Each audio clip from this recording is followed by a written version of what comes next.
Welcome to the Harford County Public Schools Parent Academy Town Hall event on the HCPS Recovery Plan for the school year 2020-2021.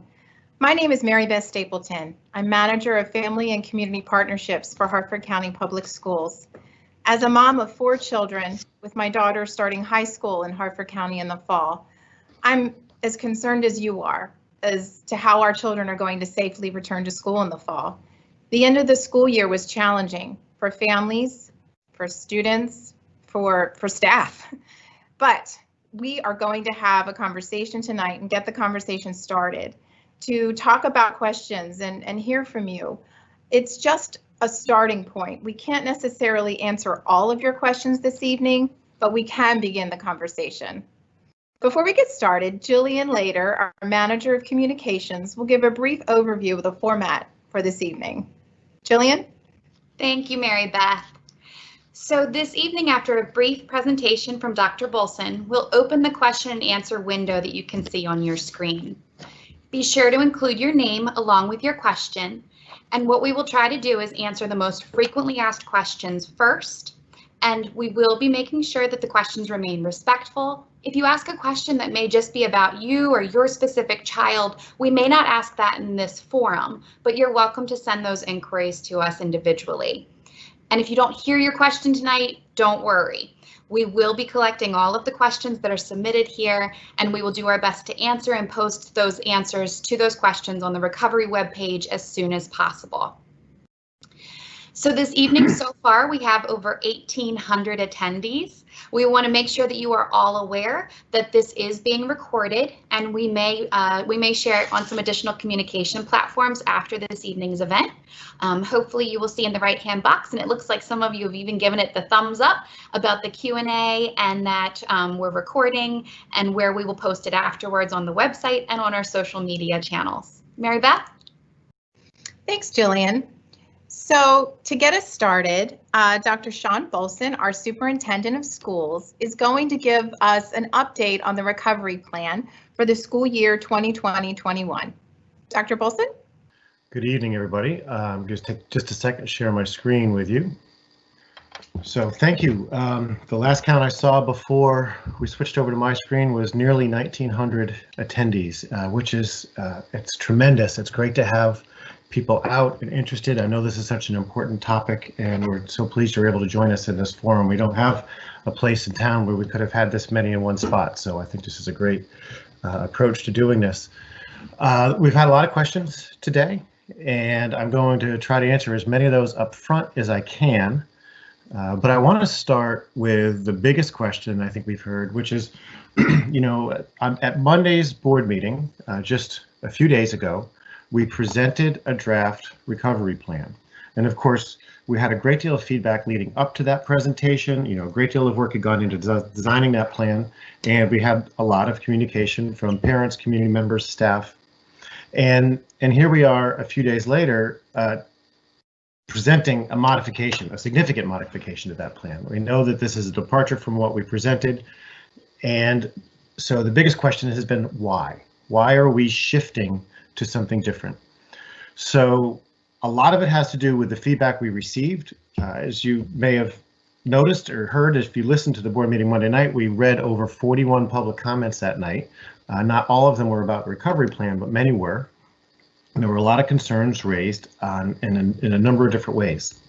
Nationally, a poll that was released this week, 71% of families indicated that they're not comfortable sending their children back to school. So we know there's, you know, great concern about the safety. I think we were in a much more optimistic place about a month ago, and then as we've watched trends around the nation and infection rates rise in nearly every community, people, I think it's been a little bit sobering for folks, and their concerns about, you know, how we can create a safe environment have started to ramp back up. Our hybrid model, which was the model in stage 2 that we proposed, which would have had students coming 2 days a week in an alternating model where they would come for 2 days and another group would come for 2 days, and every student would be home, or nearly every student would be at home for 3 days, and people would have the choice to come in 100% virtually, had some flaws in it that we couldn't reconcile. And I think it left us with some questions that we couldn't get answers for. The first of which was, where would children who needed a safe place to be during the day be if they weren't in school? Very difficult for families to find childcare for 3 days a week. Also very difficult for our employees who would be working in person and would have children who weren't in school during the day, also needing childcare. So we had a really significant problem, I'd say a not an unresolvable problem related to childcare brought on by the hybrid mode. So while students would have been in school for 2 days, the other 3 days created a huge challenge for us. Another challenge we have is we know that employees in all of our positions, we have people who fall into those high risk categories who would be put at much greater risk if they were working in person. And we also know there's a significant percentage of our teachers who would be in that category. So if we had even a small percentage of our teachers who would have been eligible to remain at home, we really have no good way of replacing them at this point. What we would have been asking teachers to do in that model is, I think, very difficult even for a very experienced teacher to deliver, but to have a substitute be in a classroom for an entire semester or any long period of time trying to deliver the model that we proposed, I think would have done great harm to our ability to deliver a good instructional program. And that delivery was the last major concern that I think was also a hurdle, because what we were asking teachers to do in that model was to teach both students who were in front of them in person and students who were learning from home virtually. Teaching in either one of those two modes is a really challenging task. I think parents probably have more perspective than ever on how hard it is to teach. I mean, I've seen a lot of memes and a lot of comments out there that, you know, this is difficult work.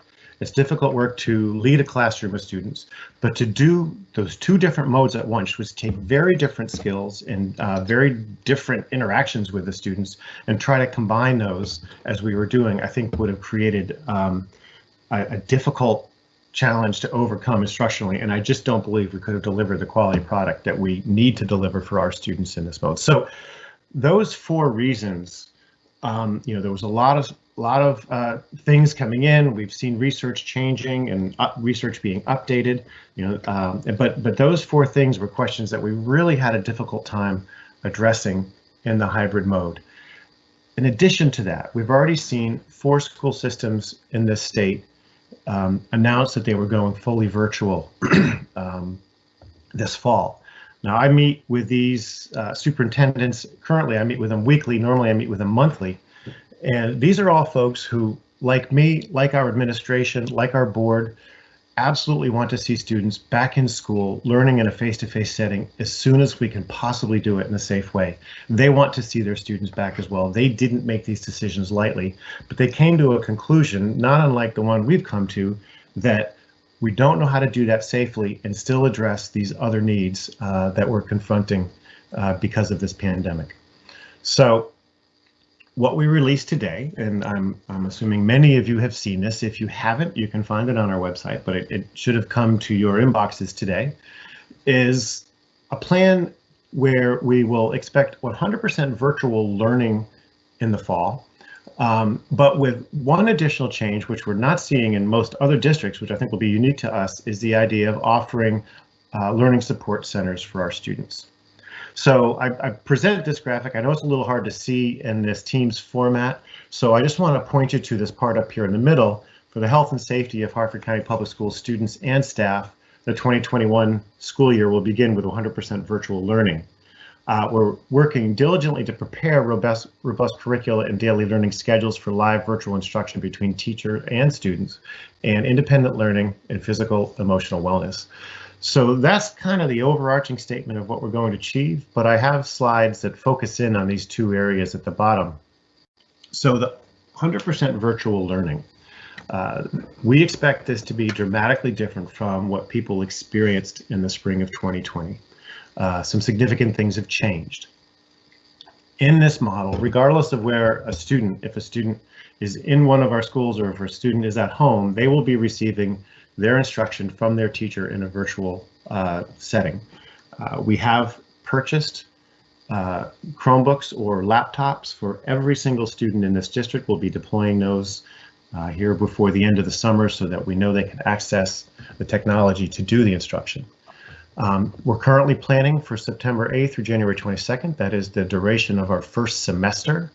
One of the reasons for looking at a semester rather than a quarter is a lot of our health professionals are saying we're about to confront a really big challenge in November when we get around to our flu season, and it's going to be hard to distinguish between symptoms of COVID or symptoms of flu. And I think a lot of places, as you see, a lot of universities have announced they are intending to close at Thanksgiving and not reopen until after Christmas.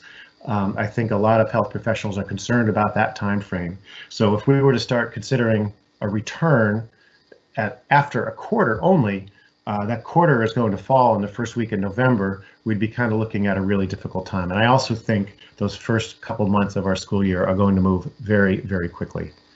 But another thing, going fully virtual and announcing a fairly virtual model at this point allows us to do is it allows us to focus on one mode of instruction. The plan that we rolled out Monday required our folks to be ramped up in the virtual, but also to be prepared to teach the in-person type of instruction. They have much more experience with that, but then the idea of combining them, makes that challenge even greater. But because we had plans for stage 1, stage 2, and stage 3 that were completely different, it's hard enough to develop one plan for a school system in a short period of time. The idea of developing and thinking we can deliver in a comprehensive way 3 completely different plans is quite unrealistic. And so the idea that we can spend the remaining weeks of the summer leading up to opening school to dramatically ramp up our expertise with regard to virtual learning and many other logistical things we're going to need to address, this will allow us to focus more on just one plan. A lot of work is occurring this summer around curriculum. I think I'm going to touch a little more on that in a little bit, so we'll come to that when we get to the next slide. We're going to need to have an orientation for our students and for families. In this case, we're expecting that to be virtual, but one of the things we'll be talking about is how are we, conducting this virtual learning experience, but students will have new devices. We have many new tools related to this we'll be introducing, so we want to make sure people see the changes they can expect going into this next semester. And we will also be working directly with families of students with special needs to address individual accommodations. What we've put out in the plan is the first draft. I believe that because we're offering a plan with a foundation that I think we can build upon, once we get all of the planning set in place around this idea of the virtual instruction plus the learning support centers, that we can incrementally begin to identify those groups who had the greatest impact from COVID, who had the hardest time learning in a virtual setting, and we can start to differentiate our support. I just need to be very careful not to overpromise at this point, because we still have some work to do to ensure we can deliver, the foundation of this plan as we've outlined it. The HCPS Learning Support Centers, or the second part of that graphic we sent out. Again, those we expect to have open from September 8th to January 22nd, that entire first semester. I'm not sure some of the details are here covered. The last bullet is kind of where I want to start. These support centers are located in our schools. We expect that they will probably be in every one of our schools. The hope is that wherever possible, students who sign up to attend one of these will be able to attend at their home school. But since we don't know yet what the demand will be and what capacity will be, we're gonna leave some space where if we need to move students to other places to make sure we can deliver social distancing, that is something that we'll announce later once we've gotten a better indication of how much demand we have and how many students we expect to see. In this model, these learning support centers, one of the reasons for shifting to this model is it allows us to much more closely follow the guidance of the Centers for Disease Control and Prevention that have, probably the most strict guidelines out there about what we should be doing to carefully socially distance and protect both our students and our adults from from this virus. We will be open all 5 days of the week. This is a Monday through Friday offering because it is important that people be able to go to work, have a safe place for their children that is both supervised and has access to internet, because we know that's a challenge in this community. The centers will be supervised by HCPS staff. Now, I'm framing this, it's more of like a proctoring environment. The adults in those rooms will not be teachers delivering instruction, because the teachers will be working remotely to deliver that instruction, and they will be sort of busy working with all their students who are online. For the teachers out there who are listening, I know for some people it might be easier to work in a school building. I think we can accommodate you in school buildings, but we don't know how many of the classrooms are used, so you might not be able to be in your own classroom. But I think, teachers will have a choice of where they're working from, but they have that workload of doing the online learning for all of the students that they serve. In addition, we will be offering modified meal service and transportation at the Learning Center. So I think I've covered all the details on this slide. Some of the thinking, and this has to do with all of the planning. In fact, this was a slide that we used Monday, because I don't see this changing. We've done a lot of work around technology and connectivity. We have ordered Chromebooks for every student in grades kindergarten through 8. We have converted the Windows-based laptops that we owned already to be distributed to our students in grades 9 through 12. We ordered teacher grade laptops. They have a few more features there, but we ordered teacher grade laptops to ensure all of our teachers have them. And we are also running a trial on cellular hotspots with filtered internet access. We have distributed some hotspots for students engaging in our summer learning programs. We've distributed devices for students in our summer learning programs, so we're able to sort of field test how the hotspots are working.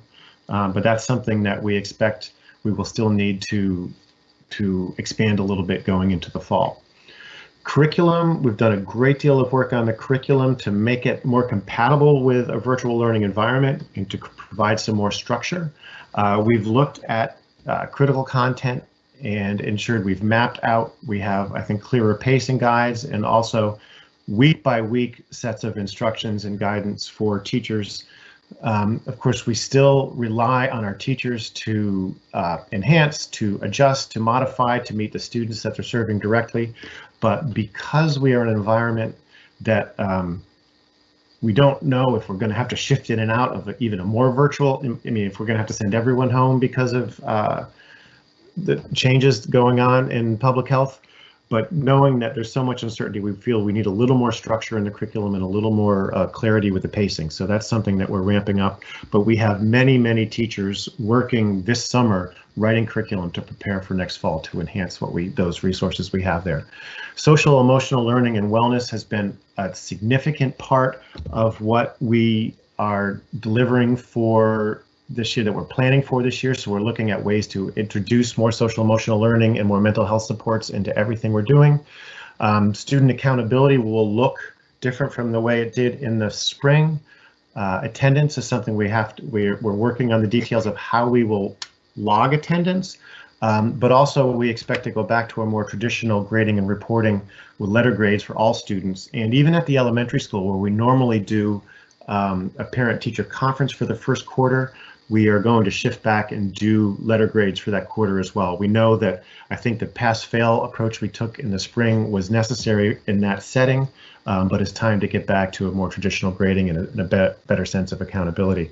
And then, as I said, as we get the basics of this plan, the ability to deliver the distance learning, and we have those the support centers set up, we start chipping away at how we can identify supports for the groups that need it the most, and making sure that we're able to plan for the needs, particularly of our students with individualized education plans and 504 plans, as well as other related services.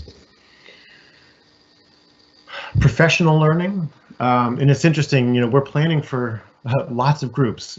In the green box you see, we're planning for teachers, administrators, support staff, students, parents, guardians, and community partners. And when we say community partners, in this case, we're talking about while we will have many of our students will sort of carry some of the childcare load, as we always do when we're in person, we have other entities in the community that will be stepping up and helping enhance our capacity, and also helping a lot with before and after care, as they always do. And our commitment is to make sure that the training we're providing for our folks to enhance the digital learning is something that we're opening up to those partners to allow them to be a little more lockstep with us and to get the training they need. And we need to look through these 5 different lenses. I mean, there's the technological knowledge, just knowing how to operate the devices we're dealing with, but also the pedagogy. You know, how do you teach? This is a different way to do instruction, and so we're focusing on that. Content knowledge is always a part of it, particularly as we introduce more with regard to mental health and wellness. Then, of course, cultural responsiveness. We have much more. I mean, that's kind of a different crisis we're confronting, but that's going on now as well. And I think it's been a really important conversation. So we're taking this opportunity as we're upgrading the curriculum to focus as well on how that we can be more culturally responsive in our curriculum. And as I've already mentioned, the social emotional learning.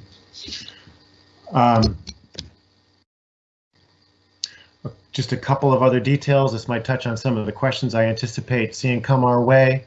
I've already mentioned, you know, this focus. We're going to start ramping up the supports for our special needs students.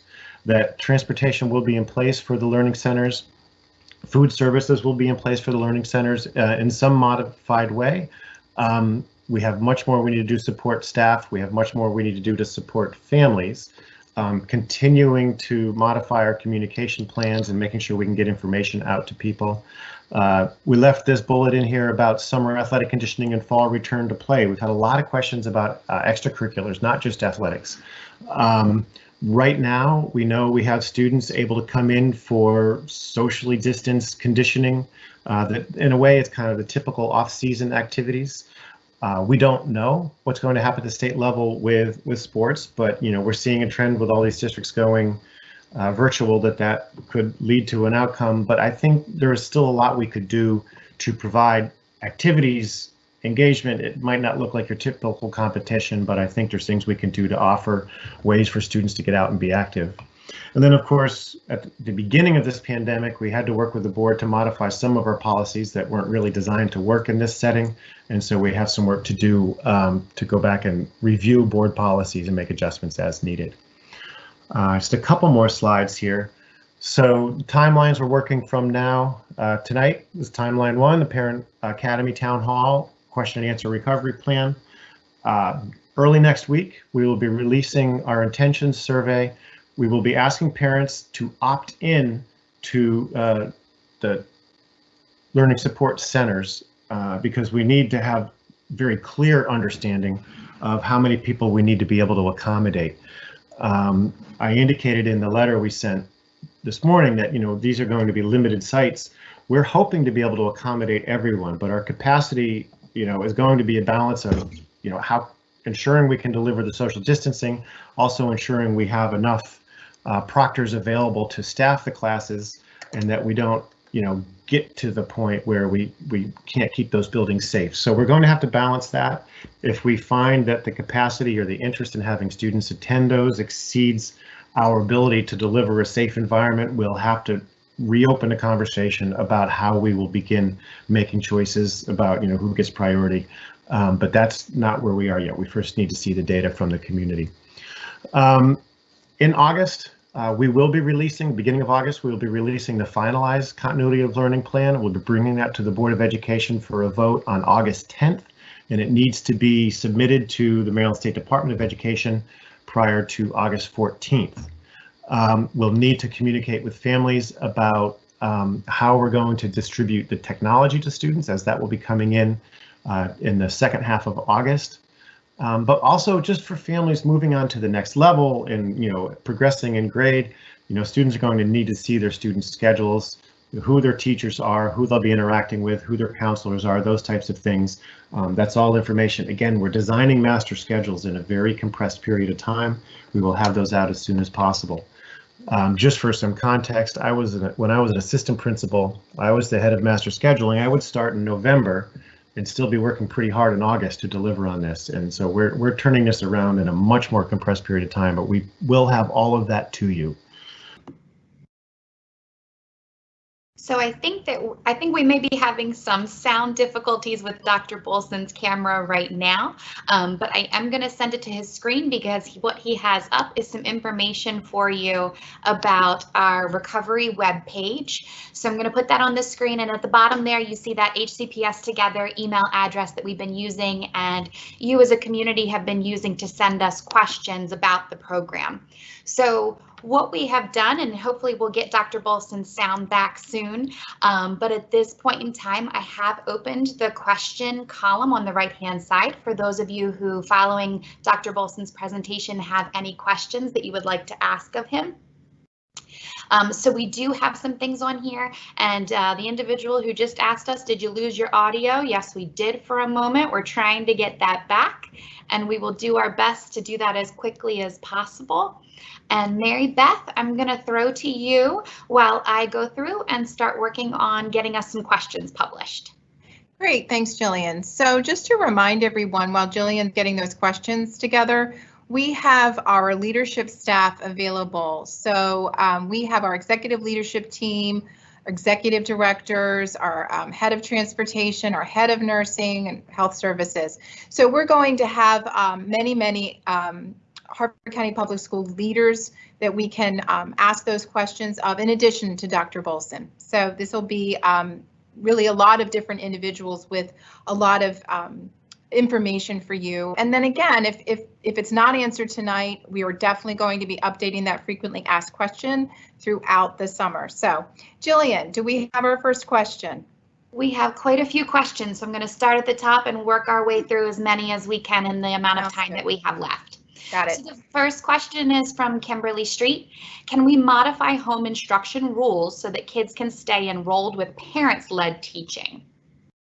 So I've heard that a lot on the comments throughout the week, that some parents are concerned that they are maybe not able to participate in the synchronous learning in the homeschool model, and they would be able to participate and support their children if there were other times throughout the day that they could join.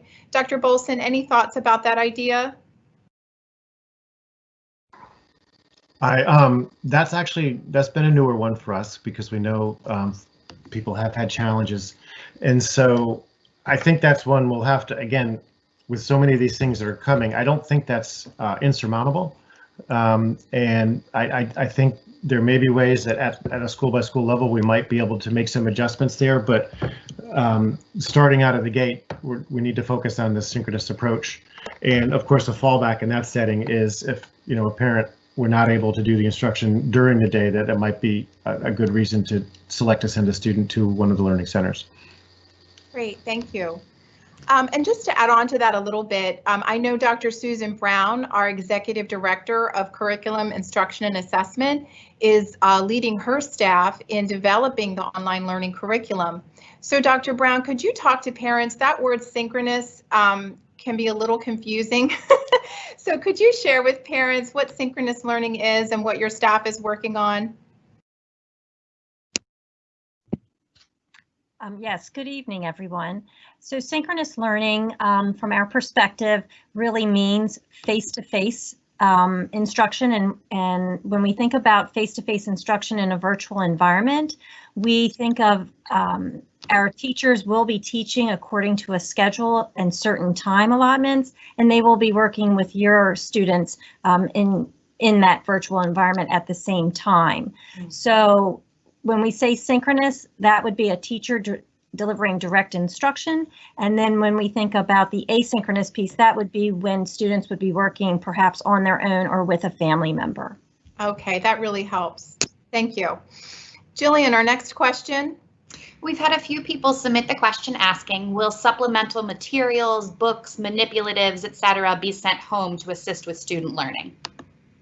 Dr. Brown, I think that might be your question as well. So thinking about in a regular school year, your child gets to school, you get your textbooks, excited about covering those textbooks. I know we've all had fun times doing that with our kids, but thinking about what that would look like this year as far as materials of instruction. Dr. Brown? That's an excellent question, and one that both our school-based administrators as well as our content supervisors just discussed yesterday, with the possibility of providing materials as we did on March 13th, our last day that we were in schools. So we are looking at that to provide materials to go home to students or with students, possibly when they pick up their Chromebook or their Dell laptop, that they might have other materials that would go with them at that same time. Great, thank you. Jillian, our next question. We've had a few parents ask the question, to what degree can we expect teachers to engage with our students on a daily or weekly basis?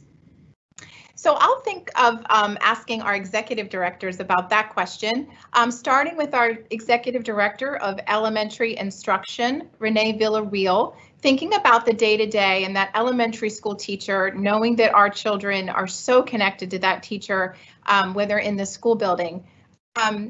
Ms. Villarreal, could you speak to how that might look in making sure that our little ones stay connected to their teacher throughout the day?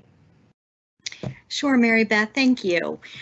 You know, for the interactive experiences for students on a daily basis at the elementary level, there'll actually be many opportunities for them throughout the course of the day to interact with their teacher and their peers. So first thing every morning for every child, they will have the opportunity to come on and have a class meeting with their teacher and the other students in their class. So they'll have a chance to interact that way with the class. And then there'll be small group opportunities throughout the day in reading and mathematics, science and social studies. They'll have opportunities to actually interact with the lesson and their teacher. So that will happen every day. It varies, the amount of time really varies based on the age of the child. So in some cases, the lessons might be 15-20 minutes. In other cases, when the children are a little older, it could be 30 minutes to 45 minutes that they may get a chance to interact with their teacher and their classmates in a lesson. Great, and that's that virtual option. And then thinking about, again, just that, you know, if your child is at home and learning virtually, Mr. O'Brien, for the secondary students, for our middle and high school students, what would that look like in that connection to teachers every day, and knowing that with our middle and high school students, they have several different teachers that they interact with usually during the school year? Thank you, Mary Beth. For the secondary students, our goal is to connect with kids every day and to connect just like they would in a traditional in-person experience. So what they can expect is a regular bell schedule where they connect with teachers and their classmates every day, just like they would in person. We feel like that connection that they make every day with their teachers is going to be very important, and we want it to look as much like the in-person experience as we can. And Mr. O'Brien, can I add to that? We know that our high school and middle school students really thrive on those social interaction with their peers. And that's really a formative time for them. Any thoughts about how we can perhaps provide those opportunities even virtually? Absolutely. That's one of the things we're really spending a lot of time on. What's the best way to teach virtually, and how to connect and make social interactions with all of the students? Things like discussion boards. Every teacher will also have a webcam, ways to connect their classmates and to the teacher directly. So one of the things we'll be spending the rest of our summer on is really how to teach virtually and how to make it highly engaging for kids. Great, thank you. And Dr. Bulson, just to add to that, to think about that interaction with staff in that learning support center. Any thoughts about that and what that might look like for a student that's choosing to be, or family that's choosing to be in the learning support center? I think one of the things we really need to focus on is, like I said, we've sort of framed that experience there that the person running that really runs sort of as a proctor, but I think there's a lot of training we can provide, because even though the person in the front of the room can't be expert on every content area that the students would be receiving in the classroom, we can help the people proctoring those classes be able to help students, persist when they get stuck, or, problem solve when they need to look for resources in a website, or do those sorts of things. But I also think we may need to fill in the gaps between some of the synchronous learning to ensure there are other types of activities like mental health breaks and physical activity things that we can, intersperse through the day so that the day isn't, just students with screens. Great, thank you. Jillian, I think we're ready for our next question. The next question has been received by a number of parents, so I'm going to kind of summarize to capture a couple of questions that have come in. How will programs like the magnet programs at Hartford Technical High School, where they have specific tech requirements and expectations, and magnet programs, AP, those types of coursework options for students, how will that be handled in this scenario? Right, so we know our magnet students and our signature program students are especially proud of being in those programs, and in our Hartford Tech School, they worked very hard to get those applications in, to get accepted. I know many families celebrate that every year. So Mr. O'Brien, thinking about our magnet and signature students, I know we're in the very beginning stages of planning, but some thoughts around what that might look like for our high school students. Absolutely, and that's a really great question. The hands-on is probably our biggest challenge, and students at Hartford Tech and other very hands-on programs might find that a lot of the hands-on is really geared towards the second half of the year, when hopefully we can be in person. Also, there's going to be ways in which we can kind of engage students in project-based learning, and other curricular ways in which we feel like we can still make it as hands-on as possible, but in a virtual environment. We know that rigorous courses can be taught in a variety of different models, and we feel like AP, IB courses, SMA courses, things like this, we're going to be able to successfully deliver rigorous instruction and rigorous curriculum with our special programs. We're going to continue working hard on the hands-on activities, even like physical education. What is that going to look like? Band, what is that going to look like at home? We're working through all of those issues, and I know our teachers are working really hard to make that curriculum fit the virtual model. It's not an easy lift, but we're working on it. Great, thank you, Mr. O'Brien. Jillian, what's our next question?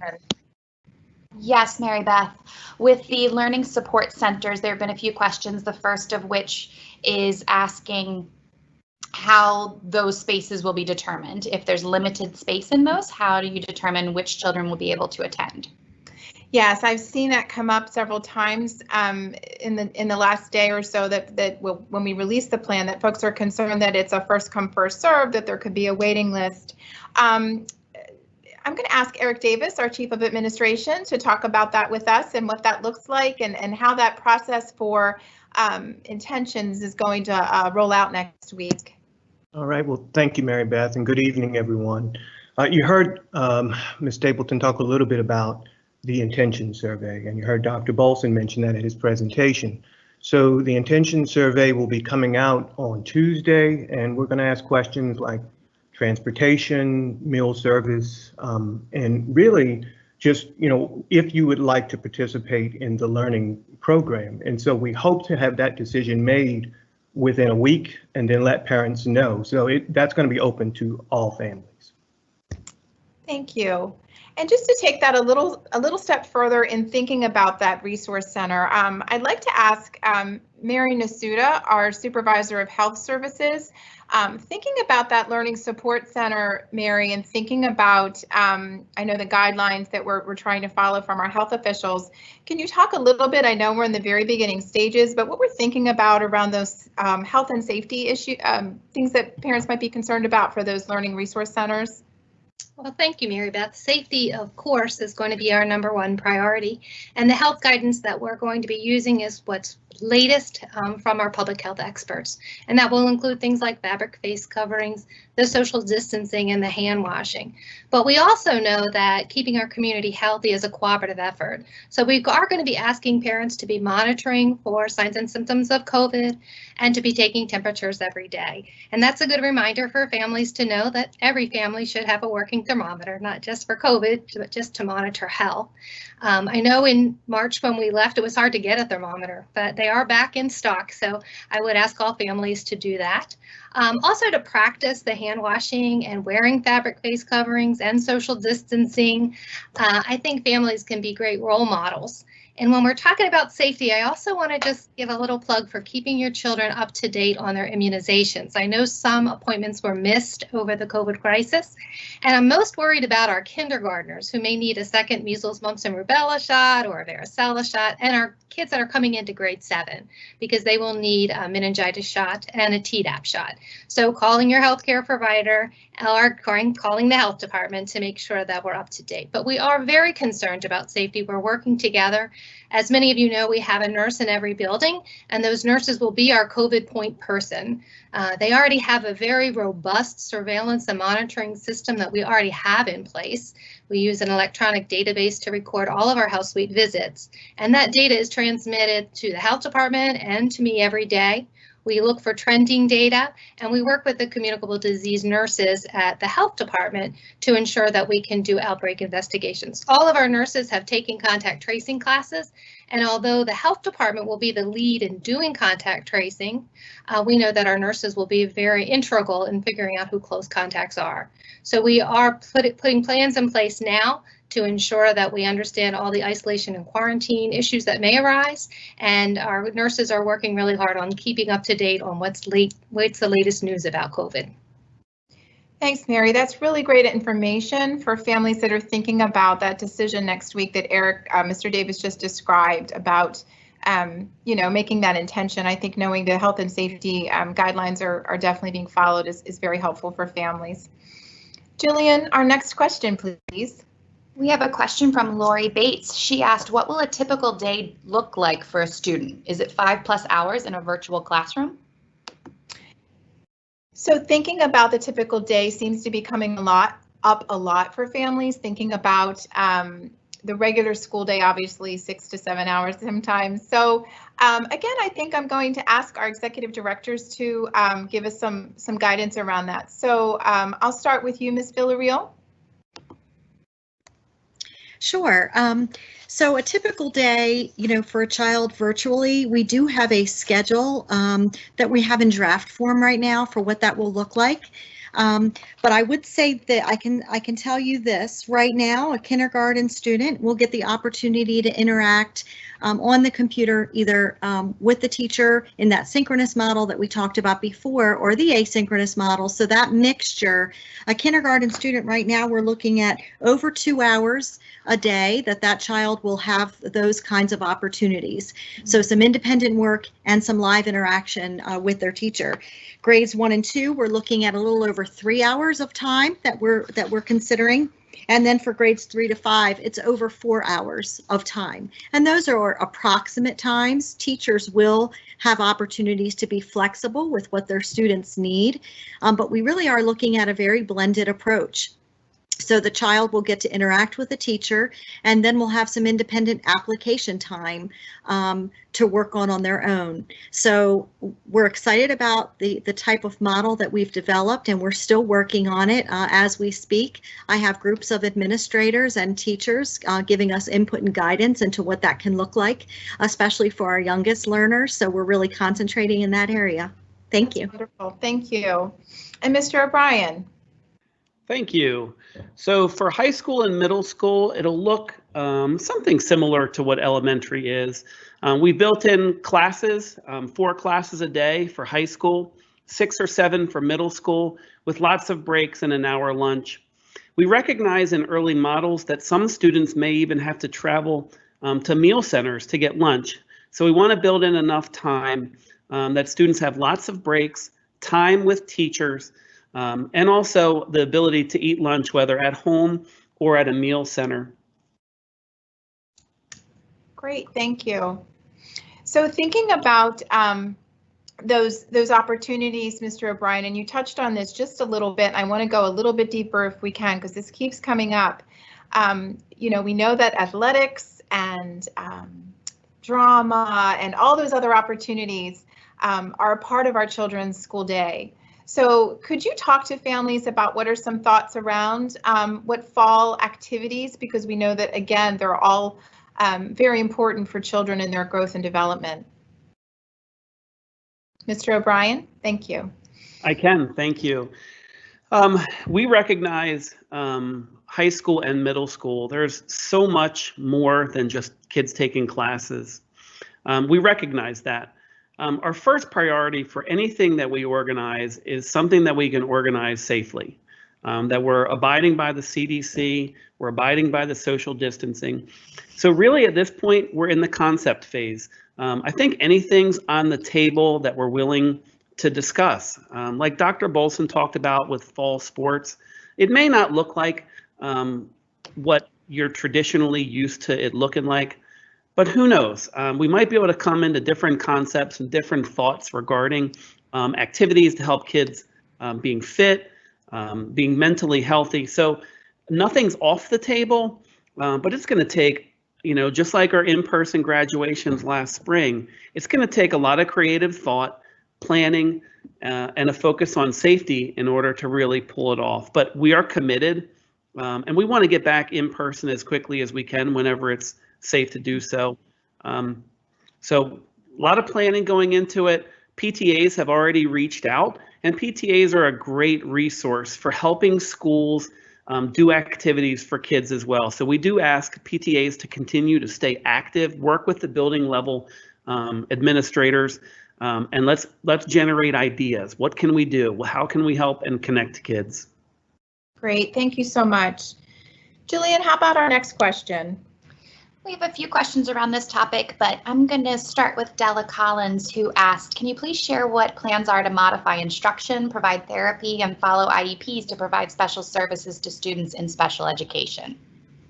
Right, so we've had a lot of questions about our students with IEPs, and other questions have also come up around mental health. So I think this is a great opportunity to have Mr. Buck Hennigan, our Executive Director of Student Services, talk with our families about the plans for our students. So Mr. Hennigan.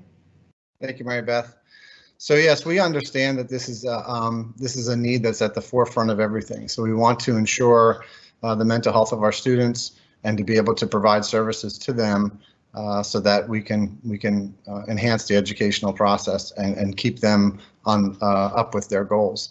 So when we look at our special education population, as Dr. Bulson spoke about earlier, this process through the first semester will be an evolution. So we will slowly begin to look at opportunities to evolve into different models whereby students may be coming into the building by appointment. We may be providing related services to students. And I think this is an important point to make, that our schools will be open and our offices will be open. So there will be things that we need to do. So for instance, like psychological and educational testing. We have worked very hard over these past couple months to put parameters in place so that we can do face-to-face testing with our students.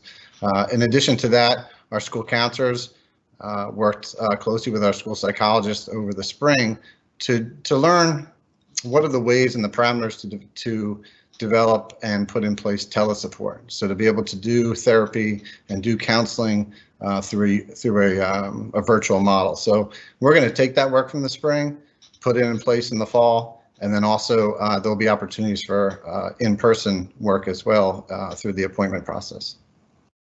Great. I think that's comforting for families to know that we are definitely focusing on our social emotional well-being for staff and for students. So that's very helpful. Thank you. Jillian, our next question. We've received a couple of tech questions from John S. So bear with me because I'm going to scroll twice. He asks, what steps are you taking in IT security to ensure student and parent information is protected? How are we preventing hackers from hijacking virtual teaching sessions? And then in addition to that, John S. also asked, do you have enough resources to support your IT infrastructure and support parents with troubleshooting and maintenance of laptops and supporting home connections? Yeah, safety has come up a lot, the messages that I've seen, and I think it's a very important topic. So we have Mr. Drew Moore, our Director of Technology, to assist us with this question. Mr. Moore? Thank you, John. I appreciate the questions that you posted to us.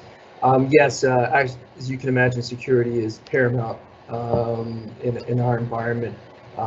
We have a very strict set of parameters of which we have implemented. And if you're in the business, you'll understand that I'm not at liberty to share exactly what that is for fear of giving our secrets away. But understand that everything that we do from the beginning of contracts, looking at privacy terms and conditions with our vendors, we make sure that everything is in place to meet the demands that we have. And then as we move through, if we are presenting internet access to our students, we ensure that everything is filtered to our SIPA compliance. We will not provide open access to those internet resources. In the topic of resources, well, again, if you're in IT, you will understand that the answer is no, we never have enough resources. We feel that we have an adequate bandwidth, at least coming out of Harford County Public Schools. Does every family have broadband access in Harford County? No, and we recognize that. We are working diligently to identify those individuals and then working with the various cable providers in Harford County to see how we can extend that into our families. So we are acting smarter. We are putting a lot of automation in process to deal with a lot of the resources that we are rolling out. So we will deliver the best that we can do. Great. Thank you, Mr. Moore. Appreciate that and appreciate keeping us safe. We know that families might feel a little hesitant knowing that this is going to be in their homes every day, but that said, it sounds like you're on it. So thank you so much.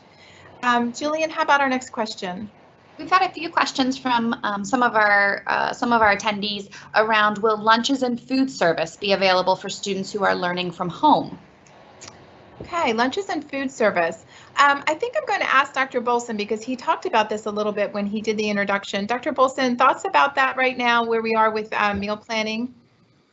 Well, I think we recognize that we will have a mix. We're going to need to deliver meals in our schools for those students who are in the learning centers, but we're also going to need to continue making meal sites available for those who would come and pick it up. We do know that some of the waivers that have come from the federal level about how you can do food service have been extended through the year, and so that's helpful to give us some of the flexibility to continue that. But again, we're in a unique setting where we've never had to do remote food and in-person food before, so we just, and the rules around reimbursements for food, because it's federal money we're dealing with, they're sometimes rather convoluted, but again, we have a great staff who understands them, will help us work those plans, but our goal is to make sure we continue taking care of everybody as we have since this closure began. Great, thank you, Dr. Bulson. And thinking about taking care of everybody and safety and making sure that we have all of our ducks in a row, as they say. Katie Ridgway is our risk manager, and she is great at making sure that we kind of have a process in place, a procedure in place for safety. So Katie, can you just talk a little bit about what your work looks like when you're working with staff and working, giving us guidance behind the scenes? Right now, I think we're in a second phase of a plan with offices and such, but we've had our food service workers out there. Our office is open right now, and what have been your recommendations around safety with interaction with schools and offices? Thank you, Mary Beth. Good evening, everyone. Yes, a lot of work goes on a daily basis for every single activity that HCPS undertakes. So everything from allowing visitors into our office building, to students being able to take their senior pictures, to having our North Hartford students be able to come and visit their animals, to registering for kindergarten, to all the wonderful activities that all of the professionals here have been planning. They all take a concerted risk management effort to ensure that we are following all the CDC recommendations and all of the safety protocols that we feel are paramount to our success as an organization and and it's something that is really integrated during COVID-19 in every single product you see. So everything that the executive directors are talking about that we provide to students and staff has that thought of safety in it and protocols included. Thanks, Katie. We appreciate your expertise in that area for sure, and we'll continue to look to your guidance as we go towards the opening of schools. Jillian, our next question. Sure. So from Jennifer Farmer, she asks, what will students be able to do or engage in at the learning support centers? Will they be able to engage in centers, recess, and will they be able to go 2 to 3 days a week or full time? So the Learning Support Center question for elementary school students sounds like what we're interested in hearing more about. So I'll start with Renee Villarreal, our Executive Director of Elementary. Renee. Hi. So I think as far as what a day will look like in a learning center, I really think we're still in the planning phases for that.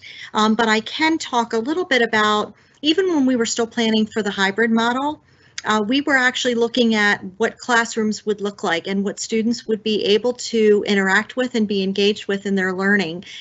We know that shared materials, we'll have to limit that. They'll have to have individual materials that are cleaned nightly. So we were looking at children having bags of materials and things like that that they would interact with. I think the learning centers, while students will be on their computers there and interacting with teachers, they'll also get opportunities to have breaks. We are hoping to work on guidelines for some recess time, some outdoor time. We were already working on that when we were looking at hybrid. In addition to that, we're hoping to support those folks that are in those classrooms, the educators, with some different ideas for games, mental breaks, brain breaks, we call them in elementary school. So a lot of different small activities with break times included, chances for children to get up and move around. We know we have to follow safety guidelines. So again, we do have groups of administrators working through some of these details, especially with our youngest learners, because our 5- and 6-year-olds, we know that that'll be a challenge. So we do plan to have a prescribed kind of look to a day for those folks. Great. And thinking about a prescribed look for the day, that takes a lot of training and a lot of support needed for our teachers to get ready for that. So what I would love to do is have Ms. Jackie Tarbert, our Director of Organizational Development, share with us for just a minute about what professional learning looks like for our teachers to get them ready for that day that Ms. Villarreal just described. Ms. Tarbert, could you join us and talk a little bit about that? Sure. Thank you, Mary Beth. Our teachers really and students had that big shift in the springtime to go from being in a classroom to being in that digital distance world. And so during this summertime, we really are working to understand what that takes. What are the components of having engaging lessons? It's kind of hard to think about how you engage with a student through the computer, but there are very distinct ways to do that. And so we're having professional learning sessions for our staff right now. We will be extending this training for our teachers, for our paraeducators, for our administrators throughout the month of August in order to really give everybody a good start for what we need to do to be prepared for teaching and learning in the new school year. Connected to that, we're also developing some orientation materials that will help our parents and our students know how to engage with this learning in the fall. So we're really trying to put a lot of pieces together for the benefit of all the people who need to be involved. Great, thank you. Thank you, Ms. Tarbert. And before we end this evening, I really do want to give Dr. Bulson one more moment to just kind of wrap up the Parent Academy Town Hall for us. Dr. Bulson. Thank you, Mary Beth. So I wanted to share something with you. Many of you have participated in our digital learning survey. We had over 14,000 participants, and we've produced a summary of that. The executive summary will be up on the web if it isn't already. There were 5 findings, and I want to share them with you so you can hear. This is a learning organization. I think we've really begun addressing these 5 findings already, but I think tonight is a demonstration of how we are listening to the community. We are trying to work to address the concerns. So the 5 findings very quickly. We need to focus on equitable access to technology and digital learning resources. Technology ease of use and accessibility are important to our stakeholders. The workload and resulting stress are also constant themes for both students and adults. That personal interaction is highly valued as part of the digital learning plan.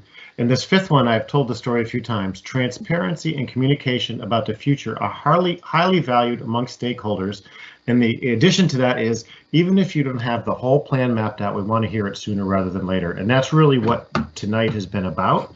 We don't have all the answers, but we've committed to communicating to you when we have a direction, and that's what we have. But we will be taking the feedback.